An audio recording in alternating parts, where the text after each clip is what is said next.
Easter weekend traditionally marks the start of the gardening year, and it's the perfect time to take stock and make plans for the summer. From blooming borders to party-ready patios, we'll be helping you maximise the potential of your outdoor space.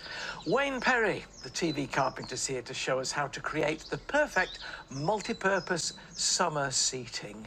Hi, Wayne, what are we talking about? Oh, we're talking about arbours. Not Portsmouth Arbor? No. A sitting arbour. A seated sitting arbour. Yeah, I love this. It's like a garden hug. And I think if you can create a sociable space where people can sit down with some dappled shade over the top, something nice growing over the top, maybe it smells quite nice, jasmine or something. So I've created you something really lovely. Wonderful. Yeah, that is the definition of a garden arbour. It's a covered seating area, isn't it, really? Which, from my point of view, is exciting because it means you get plants growing over the top of it as well. And you're going to make one. I am. You set me a challenge. Whoa. Well, he's been busy already. Let's take a look at what Wayne's done so far.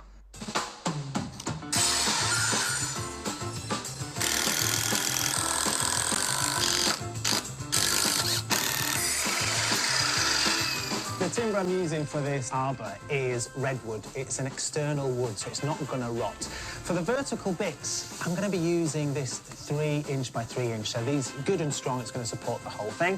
Bits of timber I'm going to use for the seat, it's 3x2. Make sure it's angled that way, so the seat's on top of it, so the strength is in the 3" there. These are the planks that I'm going to use for your seat, and it's all nice and plain, so you're not going to get splinters on your bum. A top tip when you're designing an arbour, so you don't have to dig any holes, make it so it's self-supporting. So I've designed this one so it's in like a triangle. So I don't have to dig anything, it'll all hold itself together. It's minimal work.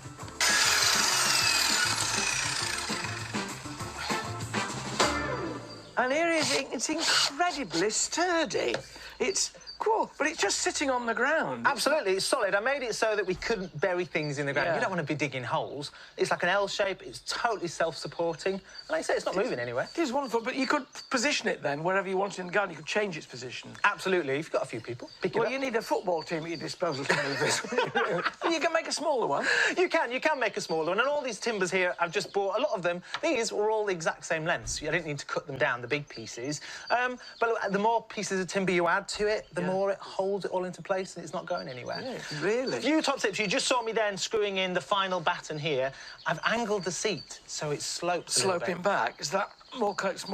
Oh, yes. Rather than it being straight up where you're sort of like this. Yeah, because I don't want it to be a dining seat. I want it to be a comfy, relaxing seat. On an evening, you can relax. Yeah, you just carry on. It's not into it. So you're putting in now this sort of framework on the ends there, which is to allow climbing plants to climb up it. It is, because the whole point of it is we want some gorgeous flowers to climb up the top, want something to climb up and work its way over the top. And especially if they're scented, you get that lovely fragrance from a scented climber, you know, just training those over it. So you can sit in a summer's evening and go, beautiful, star jasmine, things like that. Oh, absolutely. So the whole point is, if you said we want it to be like a garden hug. So in an evening you can sit, have a drink, have the smell, but there's still lots to do on this. Yeah, well, you're going to show us over the next few weeks then what we're going to be doing. Yep, so we are going to be painting it. So we're going to treating it, painting it, adding some LED lights. Yeah. I've got some nice little features as well to pimp it up a little bit. Look forward to it. So Wayne will be back in a couple of weeks, thanks, Wayne, to add these all-important finishing touches. So if you've been inspired to have a go yourself, all you need to do is visit the Spring into Summer Facebook page, where you'll find a link to all the information you'll need, and you can take your time over it.